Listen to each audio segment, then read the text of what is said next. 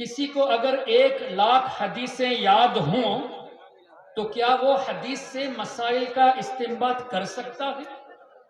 تو امام احمد بن حنبل نے فرمایا لا، 1,00,000 جس کو حدیثیں یاد ہو وہ بھی مسائل حدیث سے ڈرائیو نہیں کر سکتا، استنباط نہیں کر سکتا، لیکن آج کا غیر مقلد 10-15 حدیثیں یاد کر کے حدیث سے مسائل بتانے لگے ہیں۔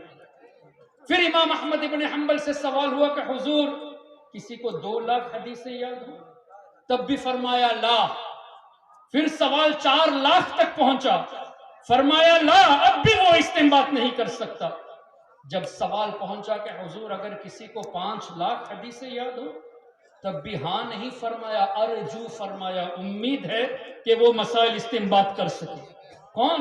جس کو 5,00,000 حدیثیں یاد ہو، اس پر امید رکھی گئی ہے، کنفرم سے نہیں بتایا گیا، لیکن آج کا غیر مقلد 10, 15, 20 حدیثوں کو رٹ کر یہ مسائل بتانے لگے ہیں، کتنی غلط بات ہے۔ تو امام احمد بن حنبل رحمت اللہ علیہ، جن کو قریب 10,00,000 حدیثیں یاد تھی، انہوں نے یہ حدیث نقل کی، واللہ یعطی انما انا خازن۔ بخاری شریف میں کیا ہے؟ انما انا قاسم، اور مسند امام احمد بن حنبل میں انما انا خازن، بے شک اللہ دیتا ہے، میں ہی خزانچی ہوں۔ سبحان اللہ، سبحان اللہ۔ میں ہی خزانچی ہوں۔ دوسری روایت میں ہی تقسیم کرنے والا ہوں۔ اور اس پر کافی دیر گفتگو کی جا سکتی ہے، لیکن میں اس کو سمیٹنا چاہتا ہوں۔ سیدی اعلیٰ حضرت نے جب یوں فرمایا لا ورب العرش، جس کو جو ملا ان سے ملا، لا ورب العرش 2 مرتبہ قسم بھی کھائی ہے، بہت اچھا، لا ورب العرش، بہت اچھا۔ جس کو جو ملا ان سے ملا، بٹتی ہے کونین میں نعمت رسول اللہ کی۔ تو فوراً شرک کے فتوے آ گئے، جبکہ یہ حدیث کے مطابق ہے۔ اور حضور نے یوں بھی تو فرمایا اوتیت مفاتیح خزائن الارض، زمین کے ایک خزانے کی ایک چابی نہیں، علماء موجود ہے، مفاتیح چابیاں، خزائن خزانے، جتنے خزانے ہیں ان خزانوں کی جتنی بھی چابیاں ہیں سب کے سب میرے ہیں۔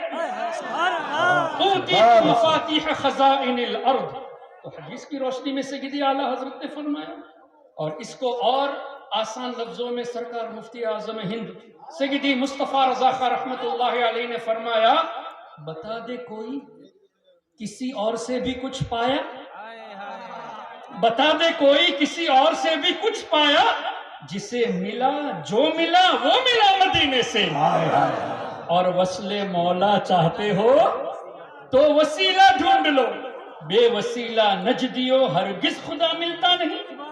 اس پر بھی شرک کے فتوے آئے، تو ہم ان نجدیوں کو انہی کی کتاب سے حوالہ دینا چاہتے ہیں۔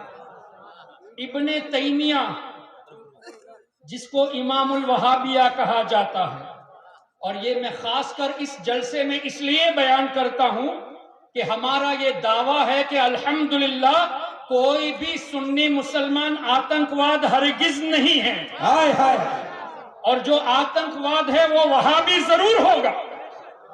اب جتنے بھی آرگنائزیشن ہیں، آئیسس کو دیکھ لیجئے، وہابیوں کا ہے، بردرہڈ کو دیکھ لیجئے، وہابیوں کا ہے، تو جماعت اسلامی غیر مقلد وہابی یہی لوگ آتنکواد ہے۔ سنی ہرگز آتنکواد نہیں، تبھی تو آج مسلمان ہندو بھی غریب نواز کے دربار پہ حاضری، حاجی علی کے دربار پہ حاضری دیتا ہے۔ کیوں؟ یہ بھی جانتے ہیں کہ یہ آتنکوادیت کو نہیں پھیلائے بلکہ پیس پروموٹرز ہے۔ اللہ اکبر۔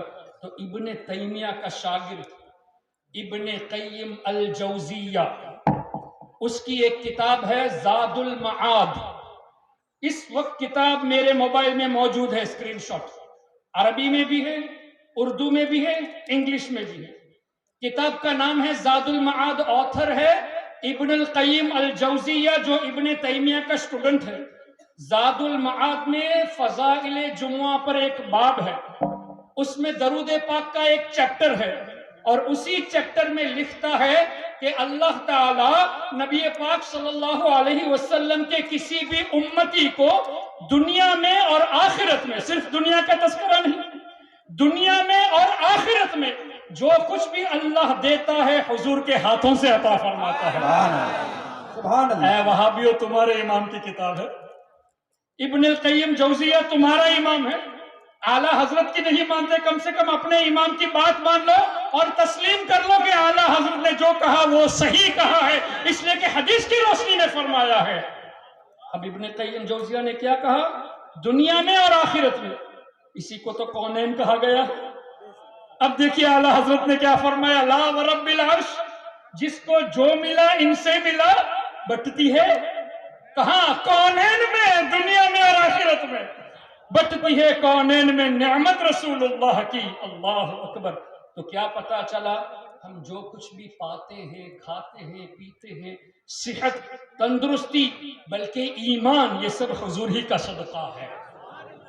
تو سب کو یہ ملا حضور کا صدقہ، اور الحمدللہ سنی مسلمان حضور کا کھا کر حضور کا گیت بھی تو گاتے ہیں، اور تم لوگ اے نجدیوں کھاتے حضور کا ہی، لیکن حضور صلی اللہ علیہ وسلم کے غلاموں سے اس معاملے میں جھگڑتے ہو۔ تبھی تو اعلیٰ حضرت نے فرمایا، تیرا کھائے تیرے غلاموں سے الجھے، تیرا کھائے تیرے غلاموں سے الجھے، ہے منکر عجب کھانے غرانے والے، ہے منکر عجب کھانے غرانے والے، رضا نفس دشمن ہے دم میں نہ آنا، کہاں تم نے دیکھے ہیں چندرانے والے، چمک تجھ سے پاتے ہیں سب پانے والے، میرا دل بھی چمکا دے چمکانے والے۔ اللہم صلی علی سیدنا و مولانا محمد وعلی آلہ وصحبہ وبارک وسلم۔ معزز سامعین، سب سے پہلے تو میں آپ تمامی حضرات کو مبارکباد پیش کرتا ہوں کہ اللہ تبارک و تعالی نے آپ کے دلوں کو پسند فرمایا کہ آپ اللہ کے ولی سے محبت کریں، اور الحمدللہ ہمارے بزرگوں کا صدقہ ہے، ان کا فیضان ہے کہ جو بھی بات بولتے ہیں دلیل کے ساتھ بولتے ہیں۔ ماشاءاللہ۔ اب یہ میں نے صرف دعویٰ کر دیا کہ آپ کے دلوں کو اللہ نے چن لیا ہے اپنے نیک بندوں سے محبت کرنے کے لیے، اس پر قرآن کریم کی آیت شاہد ہے، ان الذین آمنوا وعملوا الصالحات سیجعل لهم الرحمن ودا، سورہ مریم، جس کا مفہوم یہ کہ اللہ فرماتا ہے بے شک جو اللہ کے نیک بندے ہیں اللہ تعالیٰ ان کے لیے لوگوں کے دلوں میں محبت پیدا فرما دیتا ہے۔ اور اسی آیت کریمہ کی تفسیر میں آپ کو یہ حدیث ملے گی، اور صحیح مسلم میں یہ حدیث موجود ہے، جس کا مفہوم یہ کہ نبی پاک صلی اللہ علیہ وسلم نے ارشاد فرمایا، جب اللہ کسی بندے کو محبوب رکھتا ہے تو سیدنا جبریل امین کو ندا دیتا ہے، فرماتا ہے اے جبریل I love so and so، میں فلاں کو محبوب رکھتا ہوں، تم بھی ان سے محبت کرو، اور اللہ کے حکم سے جبریل امین محبت کرنے لگتے ہیں۔ پھر حدیث پاک کے اگلے جملے اس طرح کہ جبریل امین علیہ السلام آسمان میں فرشتوں کے درمیان اعلان فرماتے ہیں کہ اے فرشتوں، فلاں بندے کو اللہ نے محبوب رکھا، میں بھی محبت کرتا ہوں، تم بھی محبت کرو۔ اور حدیث کے اگلے جملے حضور علیہ السلام نے فرمایا اس طرح کہ اللہ تعالیٰ دنیا والوں کے دلوں میں اس بندے کی محبت ڈال دیتا ہے۔ اب مجھے بتائیے سیدنا امام اعظم امام ابو حنیفہ رحمۃ اللہ علیہ سے آپ سب محبت کرتے ہیں کہ نہیں؟ بے شک، کیا کہنے. سیدنا امام مالک امام شافعی امام احمد ابن حنبل کتنے سال ہو گئے؟ امام اعظم کو قریب 1300 سال ہو گئے، امام مالک کو قریب 1250 سال، امام شافعی کو قریب 1200 سال، اسی طرح امام احمد ابن حنبل کو، اور سیدنا سرکار پیر پیرا میر میرا شاہ جیلا سیدنا سرکار غوث اعظم شیخ عبد القادر جیلانی رضی اللہ عنہ کو قریب 900 سال، خواجہ غریب نواز کو 811 سال۔ کیا پتا چلا؟ سینکڑوں سال گزر چکے، آج بھی 11ویں اور چھٹی کرنے والے موجود ہیں، واہ واہ، آج بھی ائمہ کرام کی تقلید کرنے والے موجود ہیں، مطلب کروڑوں کے دلوں میں ان بزرگوں کی محبت ہے۔ اب قرآن اور حدیث کی روشنی میں اللہ دنیا والوں کے دلوں میں ان کی محبت ڈال دیتا ہے، تو ہمارا غوث اعظم سے محبت کرنا، غریب نواز سے محبت کرنا، سیدی اعلیٰ حضرت سے محبت کرنا اور حضرت سیدنا نور الحسین سے محبت کرنا، یہ اس بات کی دلیل ہے کہ وہ اللہ کے محبوب بندے ہیں قرآن اور حدیث کی روشنی میں۔ تب مجھے بتائیے، جب اللہ تعالیٰ نے ہمارے دل میں محبت ڈال دی ہے تو ہم خوش نصیب ہوئے کہ نہیں؟ اسی لیے مبارکبادی پیش کیجیے۔ تو اب ہمیں اللہ کا شکر زیادہ ادا کرنا چاہیے، کس اعتبار سے کہ اے اللہ تیرا شکر ہے کہ جن سے تو محبت فرماتا ہے ان کی محبت ہمارے دلوں میں تو نے ڈال دی ہے، اور جو وہابی دیوبندی نجدی ہمیں اولیاء سے دور کرتے ہیں ان کو فکر کرنی چاہیے۔ کیوں؟ اللہ جن کو محبوب رکھتا ہے ان کی محبت ان کے دلوں میں نہیں ہے، تو فکر تو ان کو کرنی چاہیے۔ یہ الٹا ہمیں اولیاء سے دور کرتے ہیں، جبکہ ان کو اپنے ایمان کی فکر کرنی چاہیے کہ their hearts are not selected to love who are loved by Allah، اور اللہ نے ہمارے دلوں کو سلیکٹ فرما لیا ہے کہ ہم ان سے محبت کرتے ہیں جن سے اللہ محبت فرماتا ہے۔ تو اولیاء سے دور کرنا یہ وہابیوں کا طریقہ ہے، مطلب آپ کو اللہ کی رحمت سے دور کرنے کی کوشش کر رہے ہیں۔ پھر دوسری روایت حدیث کی روشنی میں سیدنا امام جلال الدین سیوطی شافعی رحمت اللہ علیہ، جن کے بارے میں آتا ہے کہ تقریباً 5 لاکھ حدیثیں ان کو یاد تھی، اور امام سیوطی کے بارے میں یہ بھی آیا ہے کہ تقریباً 75 مرتبہ 75 ٹائمز نبی پاک صلی اللہ علیہ وسلم کا بیداری کے عالم میں دیدار کیا۔ امام جلال الدین سیوطی جن کو اعلیٰ حضرت نے خاتم الحفاظ اور بڑے بڑے القاب سے یاد فرمایا، تقریباً 75 مرتبہ حضور علیہ الصلوۃ والسلام کا بیداری کے عالم میں دیدار فرمایا۔ ان کی کتاب الجامع الصغیر میں یہ حدیث موجود ہے، ذکر الانبیاء عبادہ، اللہ کے نبیوں کا ذکر کرنا یہ بھی عبادت ہے، کار ثواب ہے۔ اب کیا پتہ چلا؟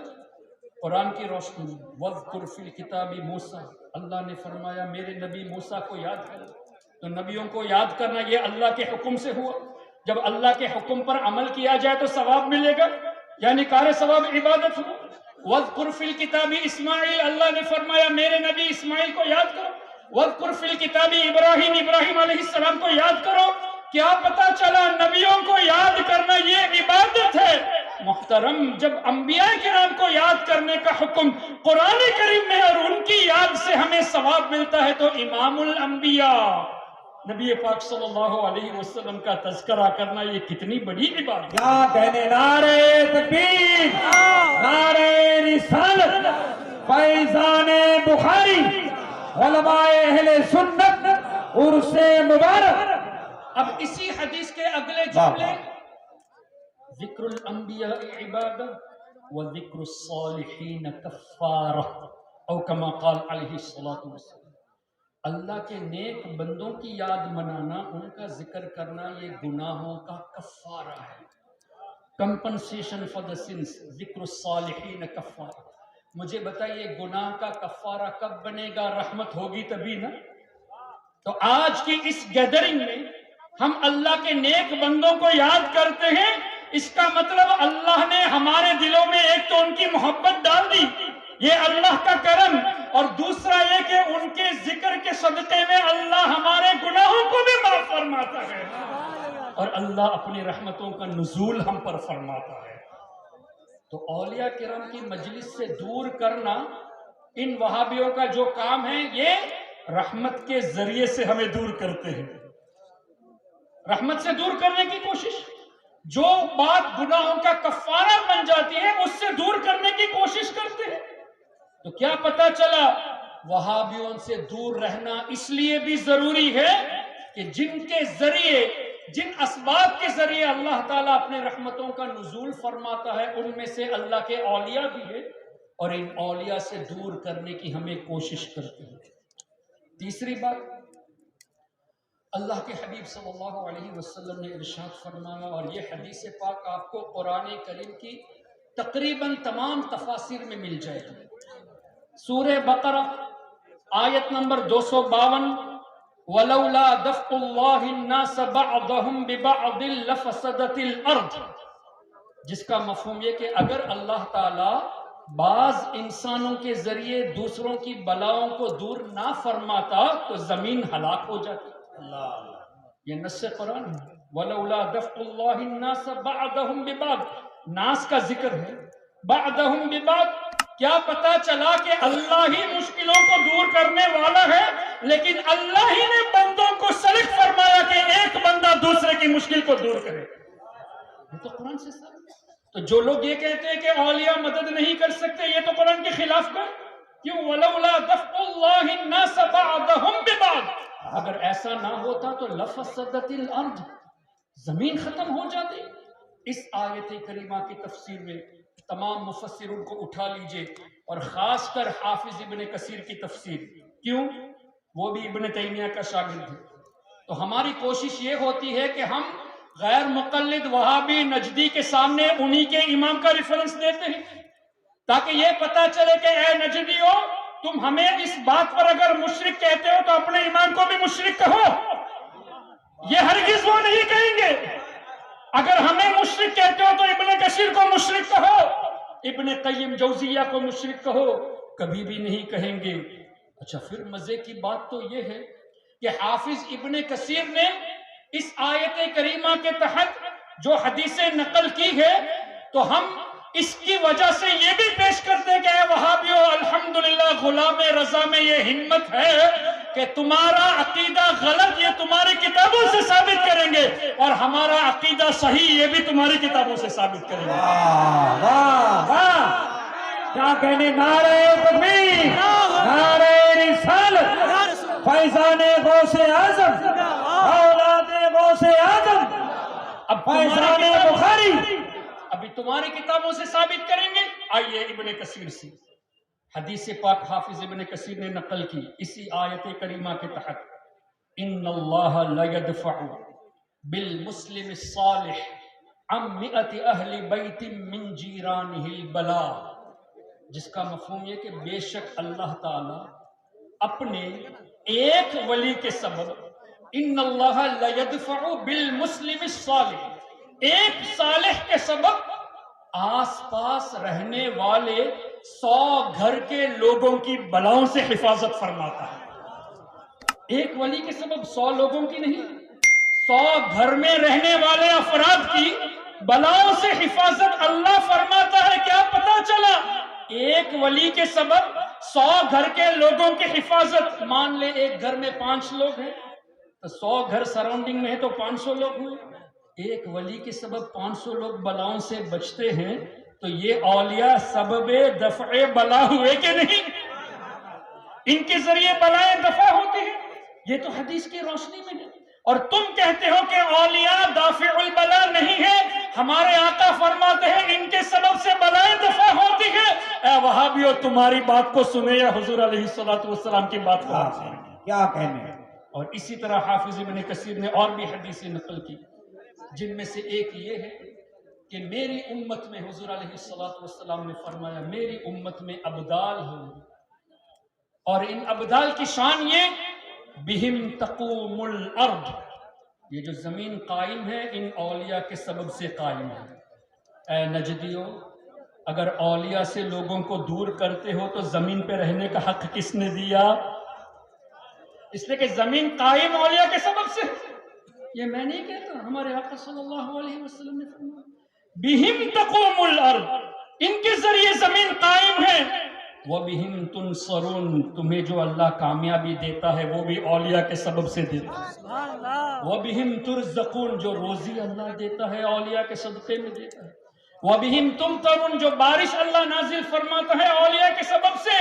اے نجدیو شرم کرو، جس زمین پر تم کھڑے ہو کر ہمیں مشرک کہتے ہو، یہ زمین قائم ہے ان اولیاء کی برکت سے، اور جو تم کھانا کھاتے ہو، رزق پاتے ہو، یہ بھی اولیاء کے سبب سے ہے، اور اللہ تعالی ہم کو جو کامیابی عطا فرماتا ہے یہ بھی اولیاء کے سبب سے۔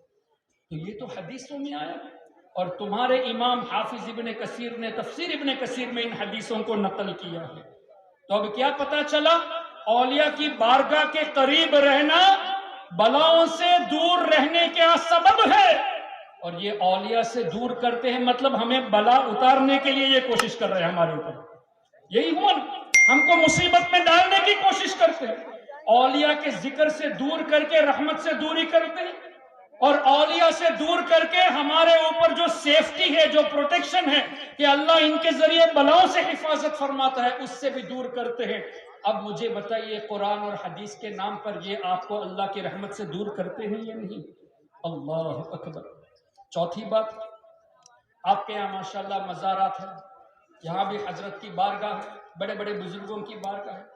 آپ نے دیکھا ہوگا کہ کچھ بارگاہیں ایسی ہوتی ہیں کہ جن کے برابر میں ایک چھوٹا سا تالاب ہوتا ہے، جس کے بارے میں یہ کہا جاتا ہے کہ فلاں بزرگ نے اس تالاب میں وضو فرمایا، جیسے سیدنا مخدوم سمنا، حضرت مخدوم اشرف جہانگیر رحمت اللہ علیہ کی بارگاہ میں چلے جائیے، ایک تالاب آپ کو نظر آتا ہے، ایک پونڈ نظر آتا ہے۔ اسی طرح کئی بارگاہیں ایسی ہوتی ہیں کہ وہاں آپ کو ایک کیٹل ملے گی، بتایا جاتا ہے اس کیٹل سے ان بزرگوں نے وضو فرمایا، پانی استعمال فرمایا تو برکت کے لیے رکھی جاتی ہے۔ ہم جب وہاں برکت حاصل کرنے جاتے تو ہم کو مشرک کہتے ہیں کہ نہیں، بدعتی کہتے ہیں؟ آئیے صحیح مسلم میں یہ حدیث موجود ہے، اور بخاری شریف میں بھی اسی طرح کی حدیث موجود ہے، اور قرآن کریم کی تفسیر میں حضرت صالح علیہ السلام کی اونٹنی کا جہاں تذکرہ ہے، ان آیت کریمہ کی تفسیر میں بھی یہ حدیث موجود ہے، تفسیر میں بھی ہے، بخاری شریف میں بھی ہے، مسلم شریف میں بھی ہے۔ حدیث پاک کیا ہے؟ حدیث پاک کا مفہوم کہ ایک مرتبہ نبی پاک صلی اللہ علیہ وسلم کے ساتھ صحابہ کرام رضوان اللہ علیہ مجمعین، اللہم صلی وسلم، کچھ مسئلہ ہے؟ کنارے جو لوگ دائز کے بغل میں جو لوگ ہلہ کر رہے ہیں، خدا کے واسطے ذرا سا شانت ہو جائیں آپ، ذرا آرام سے۔ اللہم صلی علی سیدنا و مولانا محمد معدن الجود والکرم وآلہ وبارک وسلم۔ اگر مجھ سے تکلیف ہے تو میں بیٹھ جاتا ہوں، لیکن میری وجہ سے لڑیے مت پلیز۔ ایک مرتبہ درود پاک پڑھ لے، اللہم صلی علی سیدنا و مولانا محمد معدن الجود والکرم وآلہ وبارک وسلم۔ بخاری شریف، مسلم شریف اور تفاسیر قرآن میں حدیث کا مفہوم کیا کہ نبی پاک صلی اللہ علیہ وسلم کے ساتھ صحابہ کرام رضوان اللہ علیہ مجمعین تھے، قوم سمود کی بستی سے گزر ہوا، یعنی حضرت صالح علیہ السلام کی جو قوم تھی، اس بستی جہاں وہ رہتے تھے، اس بستی سے گزر ہوئے، اور صحابہ کرام نے کیا وہاں کے کنویں سے پانی لے لیا، آٹا بھی گوندھ لیا، اور روایت کا مفہوم یہ بھی ہے کہ پانی پی لیا۔ تو نبی پاک صلی اللہ علیہ وسلم نے حکم فرمایا کہ پانی کو قے کر دیا جائے، جو پی لیا ہے اس کو واپس نکالا جائے، قے کر دیا جائے، اور جو آٹا گوندھ لیے تھے ان آٹا کے بارے میں فرمایا کہ جانوروں کو کھلا دیا جائے، خود نہ کھائے، اونٹوں کو، جانوروں کو کھلا دیا جائے۔ پھر آگے ایک کنواں نظر آیا، حضور علیہ السلام نے ارشاد فرمایا اس کنویں سے پانی پیو۔ قوم سمود کی بستی سے گزر ہوا، وہاں جب صحابہ کرام نے پانی لیا تو حضور علیہ السلام نے پانی کو پھینکنے کے لیے فرما دیا، اور جو آٹا گوندھ لیا تھا اس کو جانوروں کو کھلانے کے لیے حکم دے دیا، اور آگے ایک اور کنواں تھا، وہاں حضور نے فرمایا کہ اس کنویں سے پانی کو لیا جائے۔ سبحان اللہ۔ وجہ کیا؟ حضرت صالح علیہ السلام کی اونٹنی نے اس میں سے پانی پیا تھا۔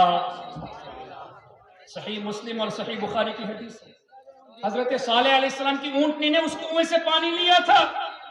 اب ہمارے آقا صلی اللہ علیہ وسلم کے دنیا میں آنے سے تقریباً 500 سال پہلے حضرت عیسیٰ علیہ السلام کی ولادت ہوئی، اور پھر اس سے کتنے سو یا کتنے ہزار سال پہلے حضرت صالح علیہ السلام تھے، اللہ بہتر جانے، اللہ کی عطا سے اس کے حبیب صلی اللہ علیہ وسلم بہتر جانے۔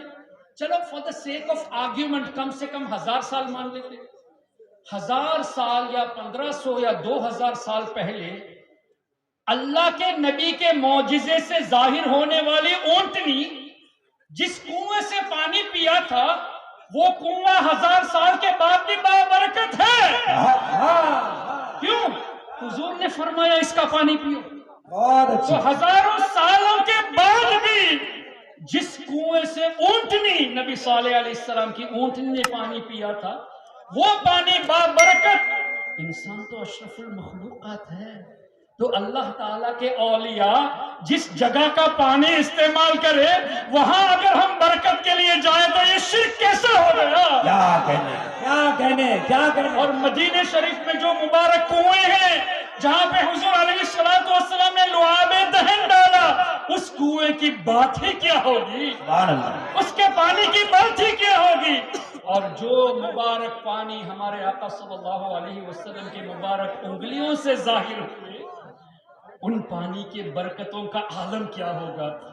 محترم حضرات، یہ خالی روایتیں نہیں ہیں، صحیح بخاری میں ہیں، صحیح مسلم میں ہے۔ اے نجدیوں آؤ، اگر تم حدیث پڑھتے ہو اور سچائی کو لوگوں سے چھپاتے ہو، ہمت ہے تو ہمارے سامنے آؤ، تمہیں ہم بتاتے ہیں کہ حدیث میں کیا لکھا ہے۔ واہ واہ واہ، اور اس کی ایک مثال آپ کے سامنے میں یہ پیش کرنا چاہوں گا، یہ بھی صحیح مسلم میں حدیث موجود ہے۔ کیا نبی پاک صلی اللہ علیہ وسلم نے، ایک مثال کے طور پہ پیش کر رہا ہوں، ڈیفرنس ٹو انڈرسٹینڈ، ایک ہی حدیث کو سنی کیسے بیان کرتا ہے اور نجدی کیسے بیان کرتا ہے۔ نبی پاک صلی اللہ علیہ وسلم نے ایک مرتبہ حضرت بلال حبشی رضی اللہ عنہ سے اس طرح پوچھا نا کہ اے بلال، ایسا کون سا آپ عمل کر رہے ہیں کہ میں نے آپ کے قدموں کی آہٹ جنت میں سنی؟ اللہ اللہ اللہ اللہ، حدیث کا مفہوم ہے نا، اللہ اے بلال ایسا کون سا عمل آپ کرتے ہیں کہ آپ کے قدموں کی آہٹ میں نے جنت میں سنی؟ تو حضرت بلال نے کیا فرمایا، یا رسول اللہ صلی اللہ علیہ وسلم، جب بھی تازہ وضو کرتا ہوں تو تحیت الوضو پڑھ لیتا ہوں۔ اب یہ حدیث مسلم شریف میں ہے، لیکن دیوبندی نجدی اگر اس حدیث کو بیان کرے گا تو کیا کہے گا؟ دیکھا فضیلت تحیت الوضو کی کتنی بڑی فضیلت ہے، ہمیں بھی چاہیے ہم وضو کرے تو 2 رکعت تحیت الوضو پڑھ لیا کرے۔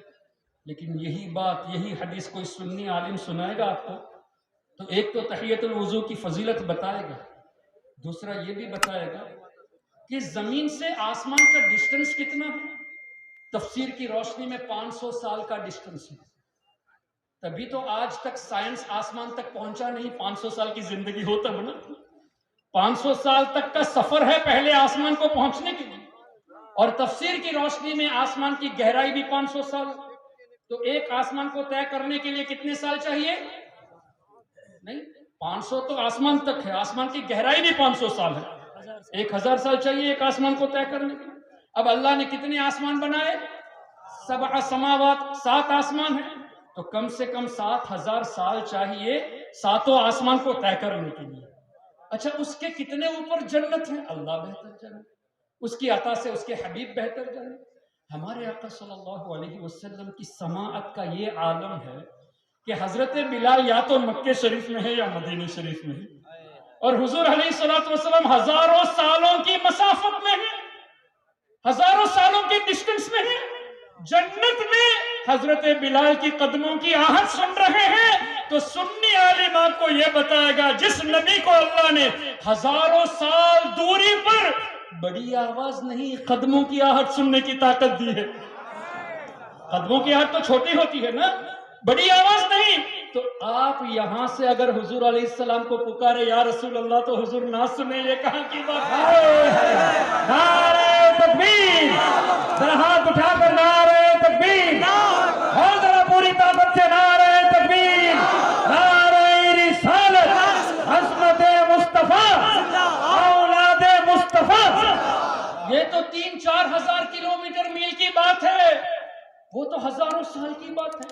ہاں اب یہ نہ کہنا کہ تب حضور علیہ السلام ظاہری زندگی میں تھے تب سنے تھے، حدیث میں یہ بھی ہے الانبیاء احیاء، حضور فرماتے ہیں ہم حیات ہیں نبیوں کی جماعت، تو تم ہوتے کون ہو حضور کا مردہ کہنے والے؟ آؤ حدیث سے بات کرو، تفسیر سے تمہیں چڑ ہے، اعلیٰ حضرت سے چڑ ہے، امام سیوطی سے چڑ ہے، مجدد الفسانی سے چڑ ہے، چلو ڈائریکٹ حدیث ہی سے بات کرتے ہیں، ڈائریکٹ قرآن ہی سے بات کرتے ہیں، ہمت ہے تو سامنے آ جاؤ۔ اب کیا بتا رہا تھا میں؟ اچھا حضرت بلال رضی اللہ عنہ کیا واحد شخصیت تھے جو مدینہ شریف میں یا مکہ شریف میں چلتے تھے؟ ہزاروں لوگ چلے ہوں گے، ہزاروں کی تعداد میں لوگ چلتے ہوں گے۔ اب حضور نے فرمایا اے بلال تمہاری قدموں کی آہٹ سنی، مطلب حضور علیہ السلام کو یہ بھی خبر ہے کہ یہ آہٹ بلال ہی، ارے چلنے والے ہزاروں تھے لیکن حضور نے پہچان لیا بلال ہی کی ہے۔ واہ واہ واہ، لیکن کبھی وہاں بھی آپ کو یہ نہیں بتائے گا، کبھی یہ نہیں بتائے گا۔ اچھا تیسری بات اسی حدیث سے یہ ہے کہ حضور علیہ السلام کو جب اتنا پتا ہے، اتنی دوری سے قدموں کی آہٹ سنے اور بلال ہی کی ہے وہ بھی پہچان لیے، تو سوال کرنے میں حکمت کیا ہے کہ اے بلال ایسا کون سا عمل کرتے؟ تو اس میں حکمت یہ ہے کہ ہمیں حضرت بلال کا مقام پتا چلے۔ اگر ہمارے آقا پوچھے نہ ہوتے تو حدیث میں تذکرہ نہ ہوتا، حدیث میں تذکرہ ہوا تو تحیۃ الوضو کی فضیلت کے ساتھ ساتھ حضرت بلال کا مقام بھی تو پتا چلا۔ ارے صرف اتنا ہی نہیں محترم، حضور جانتے تھے کہ کون سا عمل ہے، تبھی تو پوچھا اے بلال تمہارے پاس ایسا کوئی عمل ہے اب بتا دو تاکہ عوام سمجھ جائے کہ کون سا عمل ایسا ہے۔ اچھا اس پر بھی حدیث صحیح مسلم، حضور علیہ السلام نے فرمایا، علماء موجود ہے میری ضرور اصلاح کرنا کوئی خامی ہو جائے، اوریدت علی اعمال امتی، دیکھیں میں دوبارہ ریپیٹ کرتا ہوں، اوریدت علی عمل امتی ان کا تذکرہ نہیں ہے، میرے کسی امت کا ایک عمل میرے سامنے پیش کیا گیا یہ نہیں ہے، اوریدت علی اعمال امتی، میری امت کے تمام اعمال میرے سامنے پیش کیے گئے۔ واہ واہ، ماضی کا صیغہ ہے نا اوریدت، پاسٹ ٹینس، یعنی ہمارے آقا آج ہمارا اس علاقے میں جمع ہونا 1400 سال پہلے دیکھ لیا ہے، سبحان اللہ، یہ بھی ہمارا عمل ہے نا۔ آپ نے کل کیا آج کیا کر رہے ہیں، کل کیا کرنے والے ہیں، ہمارے آقا نے ایڈوانس میں دیکھ لیا۔ اوریدت علی اعمال امتی، صرف آپ لوگوں کا نہیں، پوری امت میں جو بھی حضور کی، ہر کوئی حضور کا امت ہے، انسان بھی حضور کی امت میں سے ہے، جنات بھی ہیں، فرشتے بھی ہیں، جانور بھی ہیں، تو تمام کے اعمال حضور علیہ السلام سے پوشیدہ نہیں ہے۔ اب کوئی یہ کہہ سکتا ہے اگرچہ صحیح مسلم میں ہو سکتا ہے روایت میں ضعف پایا گیا ہو، ان کو تو چاہیے نا کچھ نہ کچھ ڈھونڈنے کے لیے، تو ٹھیک ہے قرآن کریم سے پیش کرتے ہیں۔ سورہ الانعام آیت نمبر 75، وَكَذَلِكَ نُرِي إِبْرَاهِيمَ مَلَكُوتَ السَّمَاوَاتِ وَالْأَرْضِ، اللہ فرماتا ہے جس کا مفہوم یہ کہ اے حبیب اسی طرح ہم ابراہیم علیہ السلام کو دکھاتے ہیں ملکوت السماوات والارض، پوری کائنات میں جو کچھ بھی ہے وہ ابراہیم علیہ السلام کو دکھایا نہیں ہے، نوری کا لفظ ہے، استمراری ہے، ابھی بھی ابراہیم علیہ السلام کو ہم دکھا رہے ہیں۔ حضرت ابراہیم علیہ السلام اپنے قبر انور میں آرام فرما رہے ہیں، لیکن پوری کائنات ابراہیم علیہ السلام کی نظروں کے سامنے ہے۔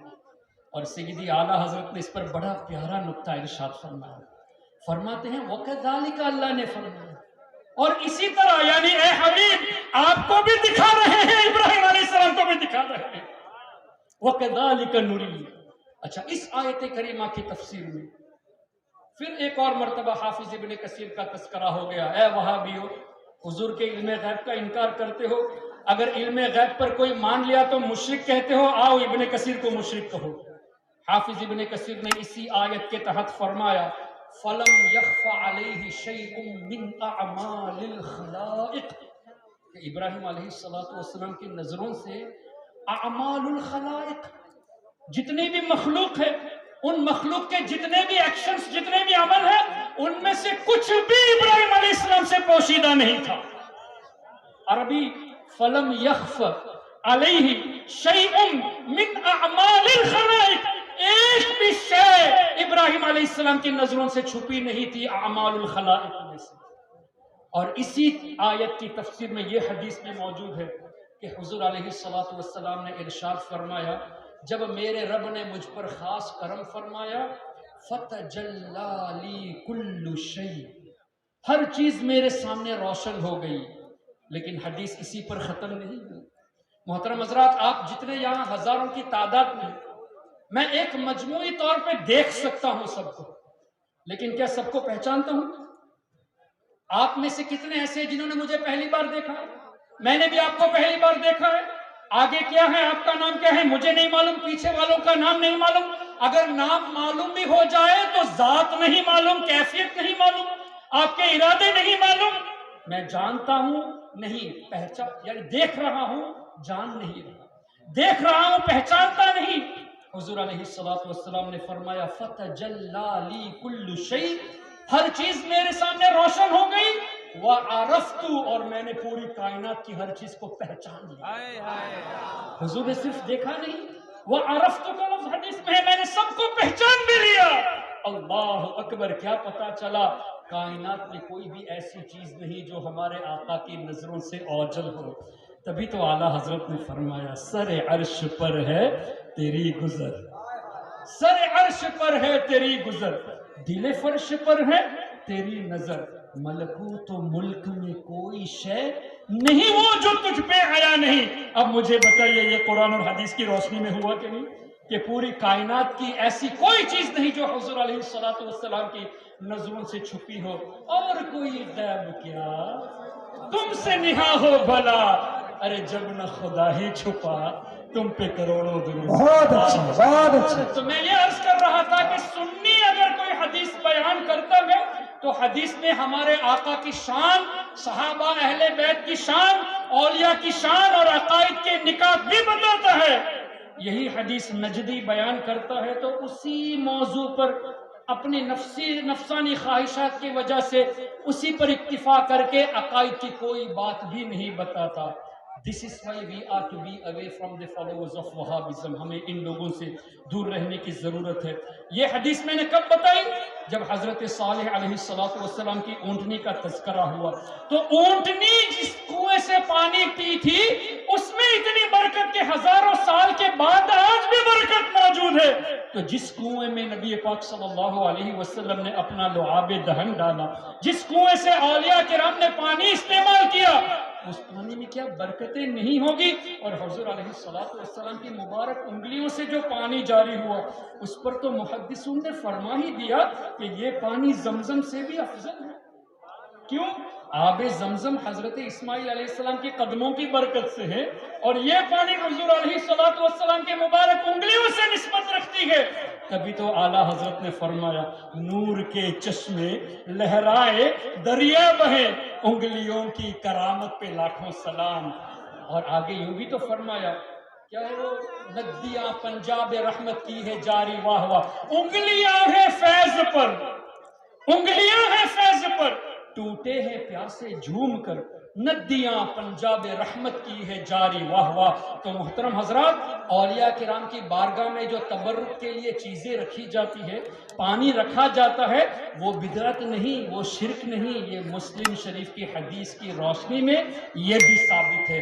تو اب اگر آپ کے سامنے کوئی آج کے بعد یہ کہے کہ اولیاء کا یاد کرنا ضروری نہیں، اس کا مطلب وہ آپ کو اللہ کی رحمت سے دور کرتا ہے۔ اگر کوئی یہ کہے کہ اولیاء کے قریب رہنے کی ضرورت نہیں تو بلا اور مصیبت سے دور رہنے کے ذریعے سے آپ کو دور کر رہا ہے۔ اگر کوئی یہ کہتا ہے کہ اولیاء دافع البلا نہیں تو وہ زمین پہ رہنے کا حق بھی نہیں رکھتا، زمین بھی قائم اولیاء کے سبب سے ہے۔ وہ روزی کھانے کا بھی حق نہیں رکھتا، اس لیے کہ روزی بھی اللہ تعالیٰ اولیاء کے سبب سے عطا فرماتا ہے۔ اتنی کلیرٹی کے ساتھ جب احادیث طیبہ موجود ہے، اس کے بعد بھی اگر کوئی اولیاء کرام کے تعلق سے الٹی سیدھی باتیں کرتا ہے، اس کا مطلب ہمارے نوجوانوں کو، بھولے بھالے لوگوں کو وہ عقائد اہل سنت اور اللہ تعالیٰ کی جو منشا ہے کہ اولیاء رحمت کا سبب ہے، ان سے آپ تمام کو دور کرنے کی کوشش کرتے ہیں. اسی لیے آپ تمام پر ضروری ہے کہ اللہ کے واسطے کسی بھی کوئی وہابی، نجدی، دیوبندی کی فالوورز کو دیکھ کر ان کی تقریر سننے مت چلے جائیں. فالوورز چاہے لاکھوں کی تعداد میں ہو، ہمیں دیکھنا ہے اگر کسی کا 10 فالوور ہو کوئی بات نہیں، ایمان مضبوط ہے تو وہی ہمارا قائد ہے. فالوورز کو ہرگز مت دیکھیں. یہ مت سوچنا طارق جمیل کے اتنے سارے فالوورز ہیں، طارق مسعود کے اتنے سارے فالوورز ہیں، انجینئر مرزا کے اتنے سارے فالوورز ہیں. ارے فالوورز کو مت دیکھو، یہ دیکھو کہ اس کے دل میں عشق مصطفیٰ ہے یا نہیں، وہ حدیث پاک کو کس طرح آپ کے سامنے پیش کرتا ہے، یہ چیز دیکھو. اور ایک بات ہمیشہ ذہن میں رکھنا، اولیاء کے خلاف بولنے والا وہ شیطان کا ویپن استعمال کر رہا ہے، شیطانی ہتھیار استعمال کرتا ہے. دلیل چاہیے؟ حضرت آدم علیہ السلام کو جب اللہ نے پیدا فرمایا تو حکم دیا نا فرشتوں کو، وَإِذْ قَالَ رَبُّكَ لِلْمَلَائِكَةِ إِنِّي جَاعِلٌ فِي الْأَرْضِ خَلِيفَةً. پہلے تو اللہ نے فرمایا کہ اے فرشتوں میں زمین پر اپنا نائب بنانے والا ہوں. کہاں پر نائب بنانے والا اللہ؟ زمین پر. دلیل انی جاعل فی الارض خلیفہ. تو آدم علیہ السلام کے پیدا ہونے سے پہلے زمین کا تذکرہ ہو گیا تو زمین پر تو آنا ہی ہے. لیکن وہاں بھی کیا کہتے ہیں، معاذ اللہ انہوں نے گناہ کیا تبھی زمین پر آئے. یہاں تو آدم علیہ السلام کی تخلیق سے پہلے زمین کا تذکرہ ہو گیا تو زمین پر تو آنا ہی تھا. تو گناہ انبیاء کرام کی طرف منسوب کرنا یہ بہت بڑی جہالت ہے. پھر اللہ وہ رب ہے، اس نے وَعَصَىٰ آدَمُ رَبَّهُ فَغَوَىٰ فرمایا، اور عربی کے ایک ایک جملے کے کئی معنی ہوتے ہیں. لیکن اللہ نے یہ بھی تو فرمایا فَنَسِيَ وَلَمْ نَجِدْ لَهُ عَزْمًا، سورہ طٰہٰ میں، کہ آدم علیہ السلام ہمارے حکم کو بھول گئے تھے، انہوں نے جان بوجھ کر وہ فعل نہیں کیا. رب فرماتا ہے انہوں نے جان بوجھ کر نہیں کیا تو گناہ نہیں ہوا. تم کہتے ہو کہ گناہ کیا، ہم تمہاری بات کو مانے یا اللہ تبارک و تعالیٰ کی بات کو مانے. پھر زمین میں آنے سے پہلے زمین کا تذکرہ موجود ہے تو آنا ہی تھا. اللہ اکبر. پھر اللہ نے کیا فرمایا، وَإِذْ قُلْنَا لِلْمَلَائِكَةِ اسْجُدُوا لِآدَمَ فَسَجَدُوا إِلَّا إِبْلِيسَ. تمام فرشتوں نے آدم علیہ السلام کو سجدہ تعظیمی کیا سوائے کس نے نہیں کیا سجدہ؟ کیا وہ فرشتہ تھا؟ تو حکم تو فرشتوں کو ہے. فَسَجَدَ الْمَلَائِكَةُ كُلُّهُمْ أَجْمَعُونَ إِلَّا إِبْلِيسَ. تو ابلیس کا تذکرہ کیوں ہوا؟ تو مفسرون فرماتے ہیں ابلیس فرشتہ نہیں ہے، لیکن چونکہ فرشتوں کے ساتھ گل مل کے رہتا تھا، فرشتوں کو پڑھاتا بھی تھا، اس لیے اس حکم کے زمرے میں ابلیس بھی شامل ہو گیا تھا. اب ابلیس نے کیا کہا، یا اللہ میں کیوں سجدہ کروں گا، خلقتنی من نار وخلقتہ من طین، تو نے مجھے آگ سے پیدا کیا اور آدم علیہ السلام کو مٹی سے، انا خیر من، میں ان سے بہتر ہوں. اور یہی قاسم نانوتوی نے تہذیب الناس میں لکھا کہ امتی کبھی کبھی عمل میں نبی کے برابر ہو جاتا ہے، کبھی نبی سے بڑھ جاتا ہے. تو یہ قاسم نانوتوی کو ذہن دینے والا ابلیس ہے. انا خیر من، نبی سے بہتر کہنا یہ ابلیس کا قول ہے. اور یہی بات قاسم نانوتوی نے تہذیب الناس میں لکھی کہ امتی کبھی کبھی عمل میں نبی سے بھی بڑھ جاتا ہے، معاذ اللہ رب العالمین. لیکن انفارچونیٹلی آج بھی تہذیب الناس چھپ رہی ہے. براہین قاطعہ جس میں خلیل احمد امبیٹوی نے لکھا کہ حضور علیہ السلام کے علم سے زیادہ تو اللہ نے شیطان کو علم دیا ہے، اور یہ بھی لکھا کہ حضور کا علم ثابت کرنے جاؤ گے تو یہ ایمان کا حصہ نہیں بلکہ شرک ہے. عجیب سی بات ہے، حضور کا علم ثابت کرنا یہ شرک اگر ہے تو شیطان کا علم ثابت کرنا بھی تو شرک ہوا. لیکن یہ لکھا کہ شیطان کا علم ثابت ہے، حضور کا علم ثابت کرنا شرک ہے. اس کا مطلب شیطان کو اللہ کے برابر کر دیا. بھائی شرک، اللہ کے ساتھ ایسوسیشن کرنا ہوا تو حضور کو علم غیب ثابت کرنا شرک ہے، تو شیطان کے تعلق سے بھی شرک ہونا چاہیے. لیکن ان کی جہالت دیکھیں، آج بھی وہ کتاب چھپ رہی ہے. اسی طرح رشید احمد گنگوہی نے فتاوی رشیدیہ میں لکھا کہ معاذ اللہ ہمارا رب جھوٹ بول سکتا ہے. معاذ اللہ. یہ کتاب آج بھی چھپ رہی ہے. محترم حضرات، کتنی عجیب سی بات ہے. عرب علماء کے درمیان جب دیوبندی جاتا ہے تو المحند پیش کر کے کہتا ہے ہمارے عقائد تو وہی ہے جو آپ کے عقائد ہیں. لیکن ہندوستان، بنگلہ دیش اور دیگر ممالک میں آ کر یہ کہتا ہے کہ اسی کتابوں کو جو ان کے بزرگوں نے لکھا، تہذیب الناس، حفظ الایمان، براہین قاطعہ، فتاوی رشیدیہ، انہی کتابوں کو عام کر رہے ہیں، عرب علماء کے درمیان سنی بنتے ہیں۔ المہند کتاب کو دکھا کر کے ہمارے عقائد وہی ہے، تو دیوبندی منافق ہوتے ہیں، ظاہر منافق ہوتے ہیں۔ یہاں ایک بات، وہاں ایک بات، وہاں اپنے کو سنی پیش کرتے ہو اور یہاں تمہاری وہی کتابیں چھپ رہی ہیں۔ الحمدللہ سنیوں کے اندر منافقت چیز نہیں، غلام رضا جو بھی ہوتا ہے سامنے بول دیتا ہے۔ اللہ اکبر۔ تو میں یہ عرض کر رہا تھا، ابلیس نے کہا انا خیر من، میں آدم سے بہتر ہوں۔ اللہ نے کیا فرمایا؟ اخرج، نکل جا جنت سے، وَإِنَّ عَلَيْكَ لَعْنَتِي إِلَى يَوْمِ الدِّينِ، اے ابلیس قیامت تک تمہارے اوپر میری لعنت ہے۔ پھر ابلیس نے ایک عرضی پیش کی، اب یہ مت کہنا کہ دعا قبول ہو گئی۔ ابلیس نے کہا انظرنی الی یوم یبعثون، یا اللہ تو مجھے قیامت تک نہیں، قیامت کے بعد جب لوگ اٹھائے جائیں گے تب تک کے لیے زندگی عطا فرما۔ دعا قبول ہوئی ہوتی تو تب تک کے لیے زندہ رہتا ہوں، لیکن اللہ نے کیا فرمایا؟ فَإِنَّكَ مِنَ الْمُنظَرِينَ إِلَى يَوْمِ الْوَقْتِ الْمَعْلُومِ، صرف قیامت تک زندگی دی جا رہی ہے، قیامت کے بعد اٹھائے جانے تک نہیں۔ جب قیامت میں سب کو موت آنی ہے، ابلیس کو بھی مرنا ہے۔ اب ابلیس نے کہا فَبِعِزَّتِكَ، اے اللہ تیری عزت کی قسم، لَأُغْوِيَنَّهُمْ أَجْمَعِينَ، میں تمام لوگوں کو اے اللہ گمراہ کروں گا، إِلَّا عِبَادَكَ مِنْهُمُ الْمُخْلَصِينَ، مگر اے اللہ تیرے نیک بندوں کو میں گمراہ نہیں کر سکتا۔ ابلیس جو لوگوں کو گمراہ کرنے والا ہے، وہ اس بات کا اعتراف کرتا ہے کہ اے اللہ تیرے اولیاء کو گمراہ نہیں کر سکتا، اور اللہ نے جواب میں کیا ارشاد فرمایا؟ ان عبادی لیس لک علیہم سلطان، بے شک اے ابلیس میرے جو نیک بندے ہیں وہ میری حفاظت میں ہے، تمہارا ان کے اوپر داؤ نہیں چلے گا۔ اب یہ کنفرم ہو گیا کہ اولیاء کرام اللہ تعالیٰ کے فضل سے محفوظ ہیں، پروٹیکٹڈ ہے۔ اب ہمیں ہمارا ایمان بچانا ہے تو ہم عام کامن لوگوں کی طرف راغب ہو یا ان لوگوں کی طرف راغب ہو جن کو اللہ نے حفاظت میں رکھا ہے۔ تو ہمارا ایمان ہم کو بچانا ہے تو اولیاء کرام سے نسبت رکھنا ضروری ہے۔ یہ بھی قرآن کریم سے یا ایھا الذین آمنوا اتقوا اللہ وکونوا مع الصادقین، اے ایمان والو اللہ سے ڈرو اور سچوں کے ساتھ ہو جاؤ۔ تو کیا پتا چلا؟ ایمان کو بچانا ہے تو اولیاء کرام کے ساتھ رہو۔ اب ان کا ایمان ہی نہیں ہے، اسی لیے تو اولیاء سے دور کرتے ہیں۔ تو اب اولیاء کرام سے دور کرنا ہی ایمان کی سیکیورٹی کو لوز کرنے کا ذریعہ ہے۔ اولیاء کرام ایمان کے لیے سیکیورٹی ہے، حفاظت ہے، تو اولیاء سے دور کریں گے تبھی وہ سیکیورٹی لوز ہوگی تو آسانی سے ایمان لوٹ لے گا۔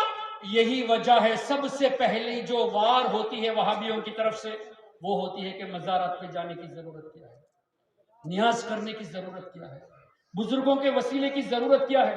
اس طرح کی باتیں ذہن میں ڈال کر اولیاء سے رفتہ رفتہ دور کرتے ہیں۔ جب دور کریں گے تو ایمان لوز ہو جائے گا، جب ایمان کی سیکیورٹی لوز ہو جائے گی تو ایمان آسانی سے شیطان لوٹ لے گا۔